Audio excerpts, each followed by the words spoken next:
은행이 결제를 요청하면 그걸 패드와이어가 이해할 수 있는 메시지 포맷으로 바꿔주고 연준 네트워크에 맞춰서 처리까지 자동으로 해주는 시스템을 제공하는 거죠. 그리고 이 구조 안에 리플은 이미 파트너로 들어가 있습니다. 게다가 이런 연동 구조가 가능한 또 다른 이유가 하나 더 있어요.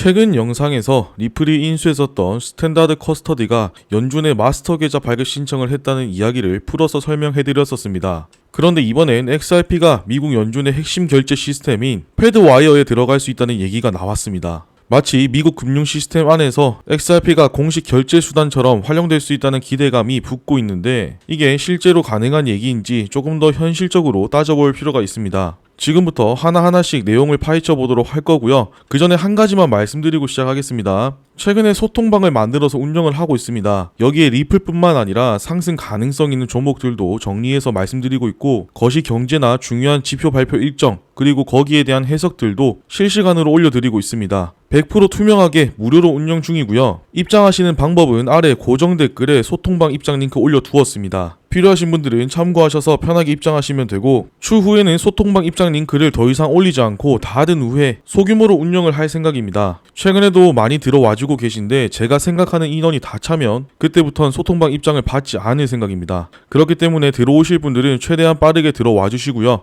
그리고 아직 구독, 좋아요 누르지 않으신 분들은 지금 잠깐 시간 내셔서 한 번씩 눌러주시고 알림 설정까지 해두시면 제가 올려드리는 영상에 대한 소식을 보다 빠르게 받아보실 수 있습니다.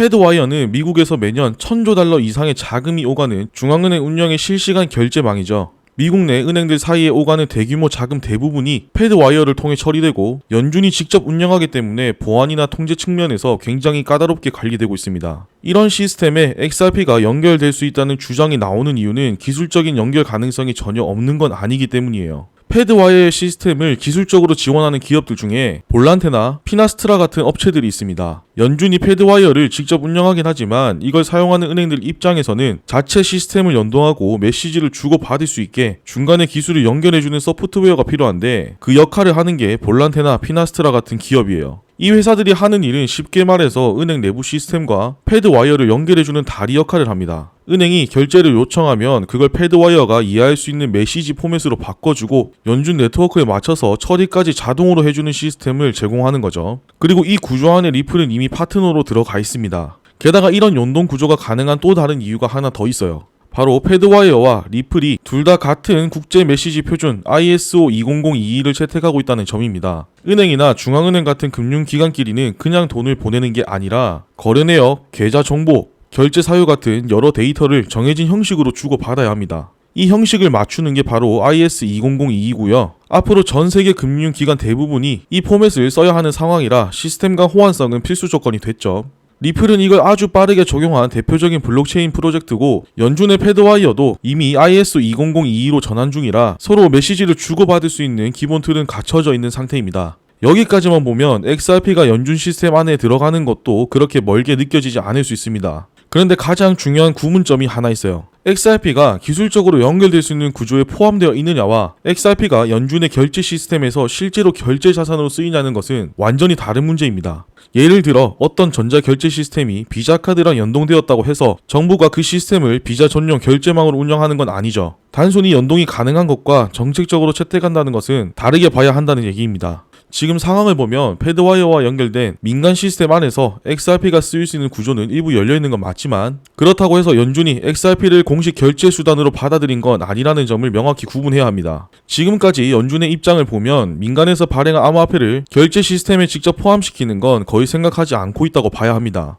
왜냐면 연준은 통화 정책과 금융 시스템 안정성을 가장 중요하게 보는데 XRP처럼 가격 변동성이 크고 연준이 통제할 수 없는 자산은 결제망에 들어오는 순간부터 통제력을 잃게 되기 때문이죠. 연준이 통화 정책과 금융 시스템 안정성을 가장 우선시하는 이유는 연준의 핵심 역할 자체가 뭡니까? 바로 물가 안정과 금융시장 전체의 안정성 유지, 그리고 달러의 신뢰를 지키는 거죠. 만약 통화 정책이나 금융 시스템이 흔들리면 물가가 급격히 오르거나 은행들이 줄줄이 무너지는 상황이 생길 수도 있습니다. 그렇게 되면 결국 경제 전체가 흔들리게 되겠죠. 그래서 연준은 직접 통제할 수 없는 외부 자산, 특히 가격 변동성이 큰 민간 암호화폐 같은 것을 중앙 시스템에 쉽게 들이려고 하지 않는 거고요. 실제로 연준은 이런 부분을 피하기 위해 자체 디지털 화폐 CBDC 개발이나 자체 결제 시스템에 집중하고 있습니다. 패드나우는 2023년에 정식 출시됐고 지금은 미국 내 은행들과 바로 연결돼서 실시간으로 결제가 처리되는 시스템으로 운영되고 있습니다. 결국 연준 입장에서는 자기들이 직접 운영하고 직접 통제할 수 있는 결제망이 이미 있는데 굳이 외부 민간 자산을 그 안에 끌어들일 이유가 없는 거죠. 그렇다고 XRP가 아무런 역할도 못하는 건 아닙니다. 연준이 직접 채택하진 않더라도 연준과 연결된 민간 결제 인프라 안에서는 XRP가 쓰일 수 있는 구조가 이미 일부 만들어지고 있습니다. 가장 현실적인 사례 중 하나가 바로 앞에서 말했던 볼란테가 만든 구조입니다. 볼란테는 패드나우를 쓰는 은행들이 해외로 돈을 보낼 때 그 중간 단계를 XRP로 처리할 수 있게 시스템을 만들어 놨습니다. 즉 연준이 직접 XRP를 결제망에 넣지는 않았지만 민간 솔루션을 통해 결과적으로 XRP가 연결된 구조는 이미 일부 작동 중이라는 얘기죠. 지금 미국만 이런 시도를 하는 건 아니고 팔라우나 부탄 같은 나라들도 XRP 레저를 사용해서 CBDC를 테스트하고 있습니다. 결국 XRP가 직접 결제에 쓰이진 않더라도 CBDC 발행이나 국제 결제 흐름 안에서 중간 역할을 하고 있는 셈이죠. 정리하자면 XRP가 연준의 결제망과 기술적으로 연결될 수 있는 기반이 있다는 건 사실입니다. 볼란테나 피나스트라 같은 회사들과 이미 손잡고 있다는 점, 그리고 ISO 20022를 일찍부터 채택했다는 것도 다른 암호화폐들과 비교하면 확실한 강점을 가지고 있어요. 하지만 그게 곧 연준이 XRP를 공식 결제 자산으로 쓰겠다는 뜻은 아니기 때문에 너무 확신을 갖기에는 아직은 좀 이르다는 게 제 생각이고요. 제도적으로 그만큼의 신뢰나 정책적 기반이 만들어져야만 가능성이 있을 것 같습니다. 지금은 민간 시스템 안에서 간접적으로 쓰이고 있는 상황이고 앞으로 진짜 결제망에 들어가려면 기술도 안정돼야만 정부 쪽에서 받아들이지 않을까 싶네요. 이번에 리플이 RLUSD와 관련해서 뉴욕 멜론 은행과 수탁 계약을 맺었다는 발표가 나왔습니다. 여기서 가장 먼저 체크할 건 뉴욕 멜론 은행이 어떤 곳이냐는 거죠. 이 은행은 1784년에 설립된 미국 최장수 은행이고 지금은 53조 달러 이상 규모의 자산을 전 세계 금융기관과 대기업을 대상으로 관리하고 있는 대표적인 수탁 전문기관입니다. 그런데 이런 보수적인 대형 기관이 리플의 RLUSD 준비금을 공식적으로 맡게 됐다는 건 그 자체로 굉장히 큰 의미가 있습니다. 스테이블코인 시장에서 준비금 투명성은 가장 민감한 문제 중 하나입니다. 스테이블코인 왕자에 있는 테더가 하나의 예시죠. 준비금 운영 이슈로 수년간 논란이 이어졌던 사례도 있었고 USDC도 한때 준비금 이슈가 불거졌을 때 뉴욕 멜론 은행을 수탁기관으로 지정하면서 신뢰 회복을 했던 적이 있습니다. 리플도 지금 같은 방식으로 가고 있는 겁니다. 스테이블코인 발행 구조 자체를 기관의 검증을 받는 구조로 옮겨가겠다는 거예요. 또 하나 짚고 넘어가야 하는 건 그냥 자산 보관만 하는 게 아니라 이후에 기관형 결제망까지 연결될 수 있는 구조로 확장이 가능한 방식이라는 점입니다. 뉴욕 멜론 은행은 기관 대상 정산이나 자산 운용까지도 실제로 연결되는 시스템을 가지고 있어요. 그렇기 때문에 앞으로 기관들이 RLUSD를 실사용 대상으로 고려할 수 있는 가능성이 한 단계 더 올라가겠죠. 자, 그런데 여기서 최근 영상에서 설명드렸었던 연준 마스터 계좌 신청 얘기가 다시 연결됩니다. 그럼 준비금을 연준에 직접 예치하려는 거랑 뉴욕 멜론 은행이랑 협업하는 건 충돌되는 게 아닌가 하는 생각을 하실 수 있는데 실제로는 이 둘이 각각 다른 목적을 갖고 있는 투트랙 전략이라고 보시면 됩니다.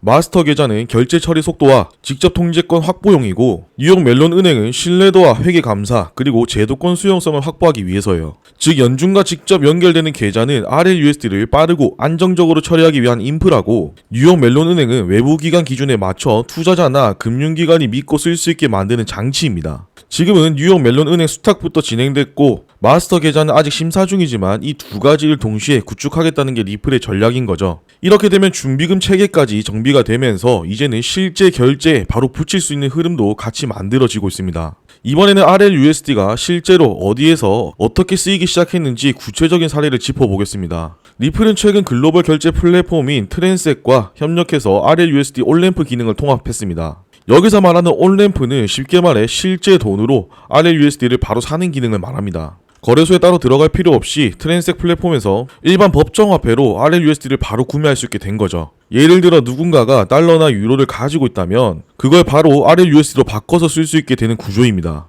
이렇게 되면 실제 사용자들이 RLUSD에 접근하기가 훨씬 쉬워지고 플랫폼이나 가맹점들이 RLUSD를 결제 수단으로 받아들이는 것도 현실적으로 가능해진다는 의미가 되겠죠. 다만 아직은 오프램프, 즉 RLUSD를 다시 법정화폐로 바꾸는 기능은 트랜스액에서 지원하고 있지 않지만 앞으로 송금이나 국경 간 결제가 늘어나면 이 기능도 추가하겠다고 밝혔고요. 트랜스액은 전 세계에 8,300만 명이 넘는 사용자가 있는 플랫폼이고 미국, 영국, 유럽연합을 포함해 64개국에서 이미 사용하고 있기 때문에 앞으로 이 나라들에서는 그냥 신용카드나 은행 계좌로 즉시 RLUSD를 살 수 있게 됐다는 게 포인트입니다. 참고로 트랜스액은 현재 비트코인, 이더리움, USDC 같은 다른 주요 코인들에 대해서는 이미 오프램프까지 다 지원하고 있습니다. 그래서 RLUSD도 마찬가지로 단계적으로 확장될 가능성이 아주 높아요. OCC 인가랑 연준 마스터 계좌 얘기는 며칠 전에 영상으로 설명을 드렸었죠. 지금 진행되는 상황들을 보면 그 퍼즐들이 하나씩 맞춰지고 있다는 게 보입니다. 먼저 OCC 인가는 리플이 스테이블 코인을 단순히 발행하는 게 아니라